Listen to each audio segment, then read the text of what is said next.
If I may, dun po kasi sa position paper nila, hindi ko pa rin po maintindihan ano po ang specific link that RBH7 has concerning national security. Mr. Chair, the reservation of DepEd, as stated in the position paper and has repeatedly discussed, is the possible limitation of control over the curriculum and how it is to be administered in the event that legislation would not sufficiently provide for control.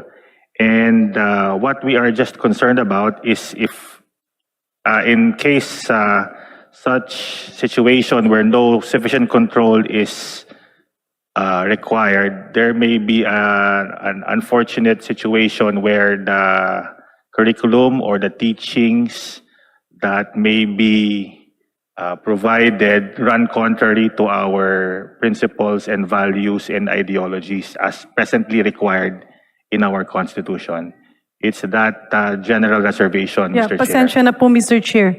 Ang pagkaintindi ko, ang sagot ng ating Undersecretary from DepEd is baka yung morals and values dun sa curriculum ng mga foreign institution will run in contrast to the values of the Filipinos. So let's say, for example, teenage pregnancy. Does that run in contrast to the values of Filipinos? That is, perhaps that is not what is contemplated.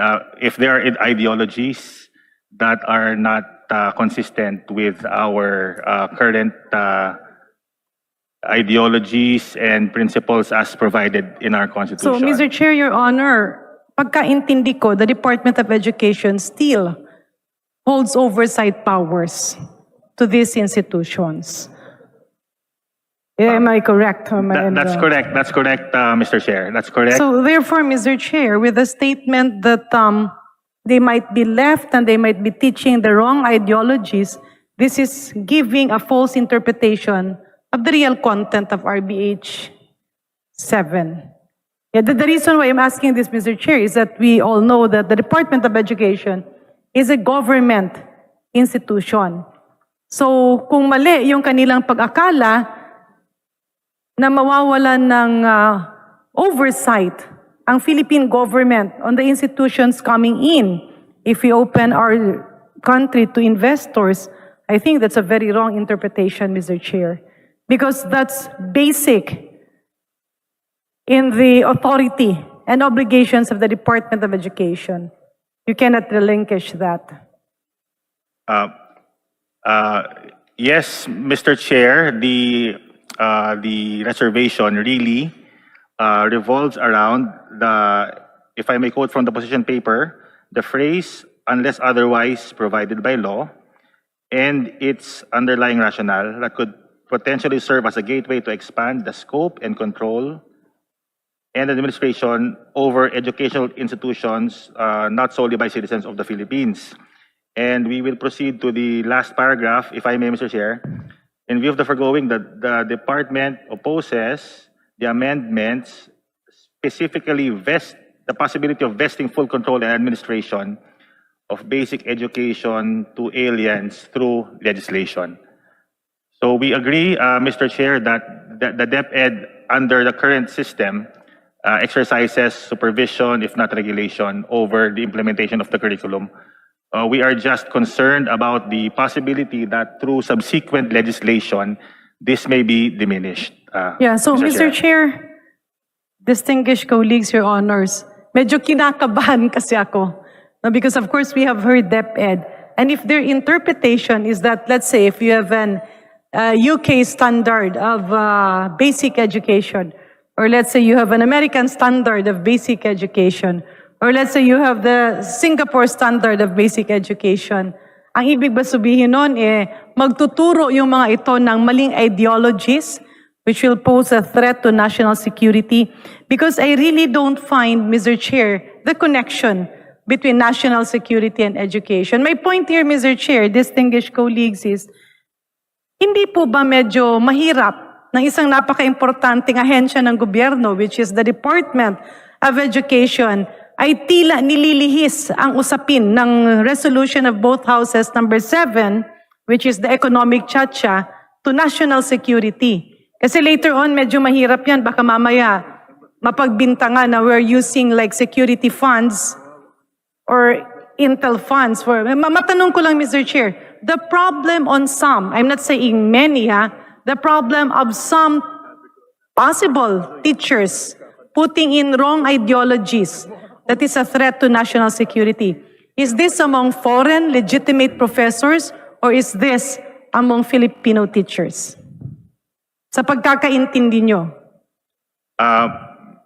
Right now, Mr. Chair, I don't have specific data on that, but the DepEd simply is concerned about the possibility, and should the amendments perhaps not be open-ended unless otherwise provided by law, then there is an assurance that regulation of the government over the curriculum and the manner by which it is administered consistent with the national values and principles, if that may be the case. Again, Mr. Chair, distinguished colleagues, we have to separate national security from the morals and the values that DepEd is talking about. I think these are two. No, I am not saying I think. I am definitely sure that if we talk about Filipino culture, morals, and values, this is a separate entity from national security concerns. Kasi Mr. Chair, ituhog lang po natin dun sa nakaraang mga budget hearings.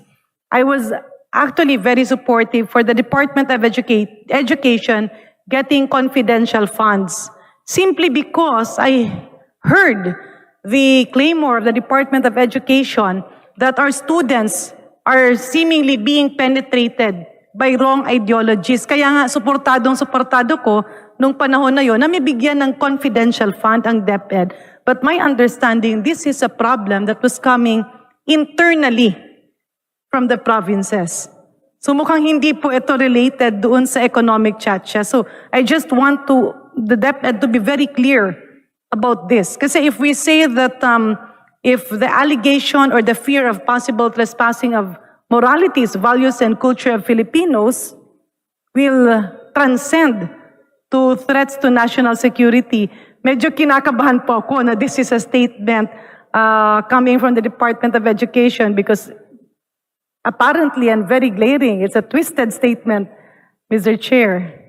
Kasi magkaiba po talaga ang Filipino culture, Filipino morals and values versus vis-a-vis national security. Ang pagkaintindi ko po, national security is actually a threat to our country in so far as, let's say, a pandemic or let's say insurgency, let's say terrorism.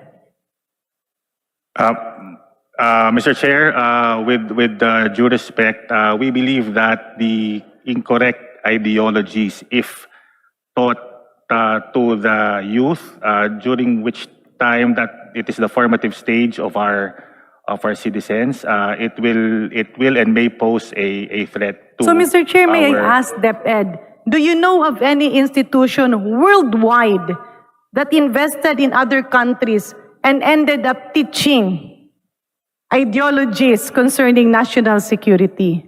Meron po ba sa buong mundo? And you mingle with other DepEd officials from all over the world. I don't have specific information, Madam Chair, but would you know of a specific school or a specific country na binuksan nila, nagkaroon sila ng economic chacha, they opened their country, and a school or an institution entered their country and taught wrong ideology to their children? Do you have any country in mind or any school, to be exact? Mr. Chair, I don't have any specific country in mind. I would just like to respectfully reiterate that the reservation of DepEd is the diminution of control over the curriculum as to what will be taught Filipino citizens. And so in other words, Mr. Chair, ang official na pinapanindigan at binabasehan ng Department of Education is widow-widow lang. Because, I mean, this official opinion of the Department of Education is widow lang. Because my understanding, I mean, I wouldn't take offense if it's one of the NGOs. That I will fully understand if it's one of the private associations.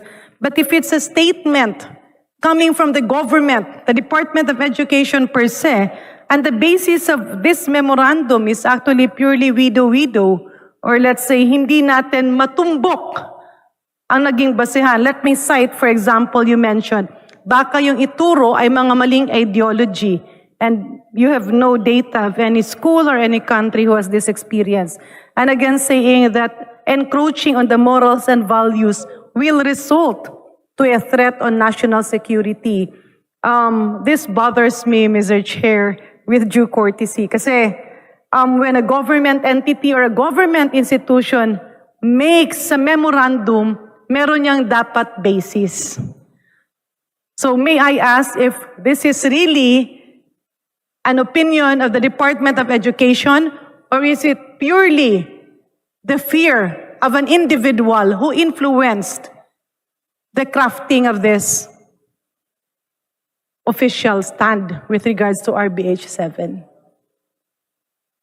Mr. Chair, this is the stand of the Department of Education, and the concern is to ensure that the curriculum that will be taught in the Philippines to schools attended by Filipino citizens will be consistent with the government-prescribed curriculum, Mr. Chair. Is it not that is part of your obligation, your responsibilities as the Department of Education of the Philippines?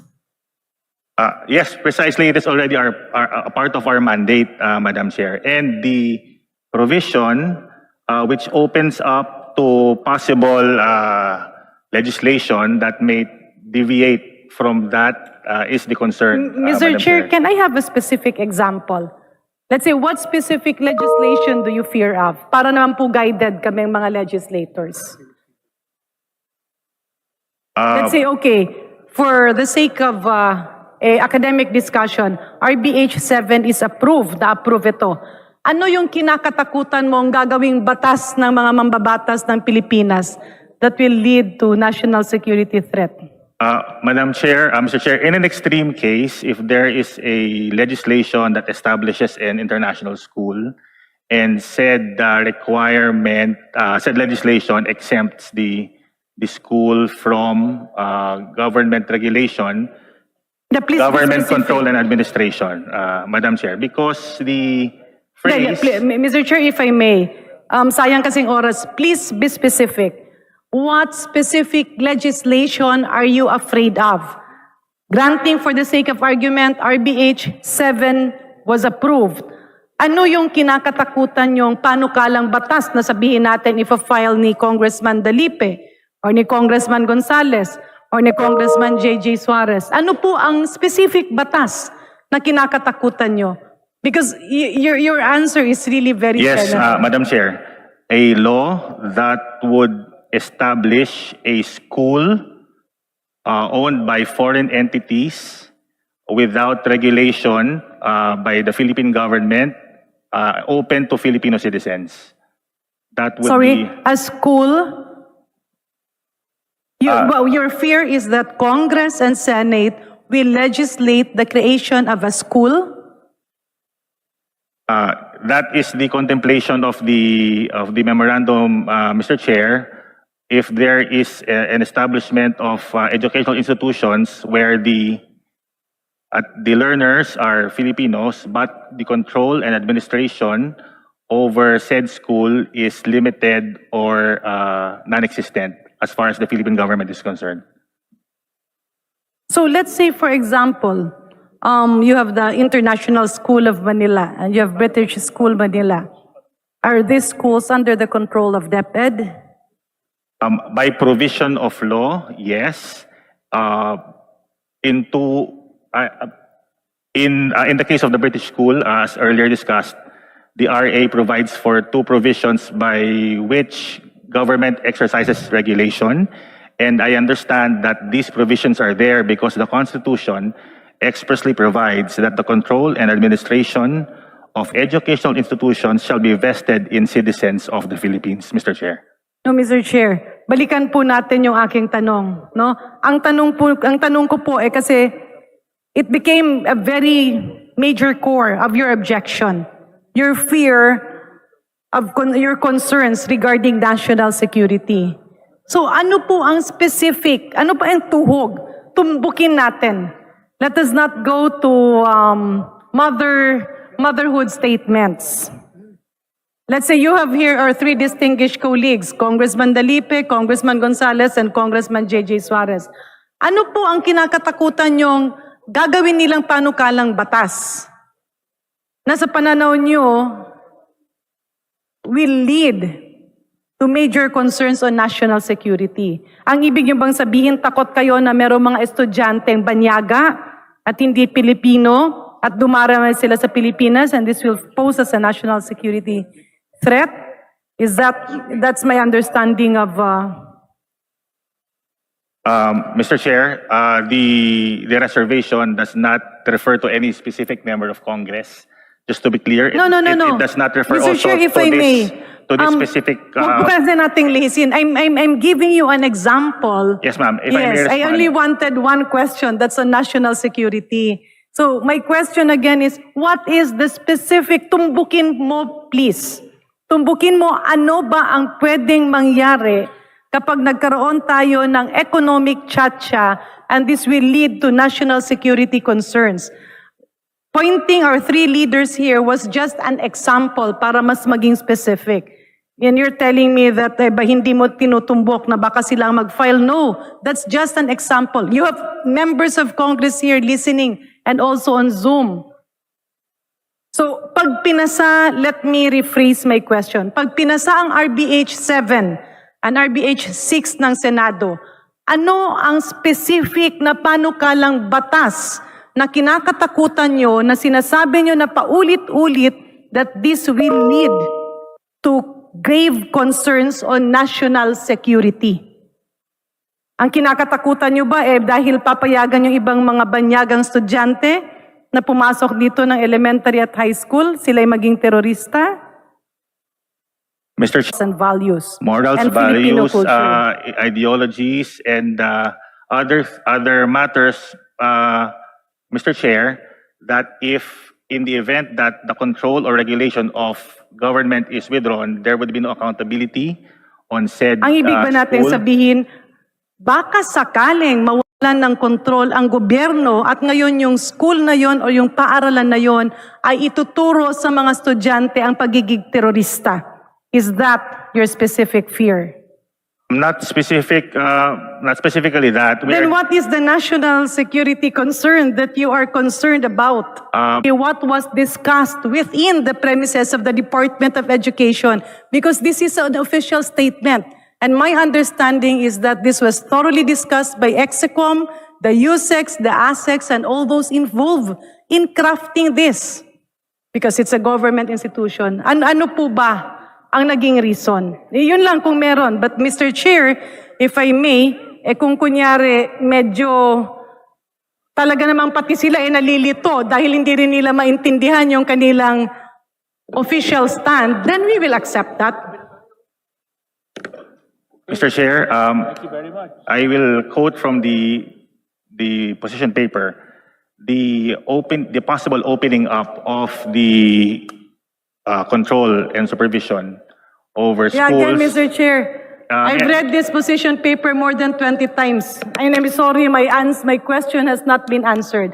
And I do hope that maybe DepEd can just write us and send the August committee an explanation of the link between RBH7 and national security, because I don't want our people to believe in the fallacy that economic chacha and national security is related. Thank you, Mr. Chair, and maraming salamat po. Okay, floor leader. Wala na po. So We're done. Mr. Chairman,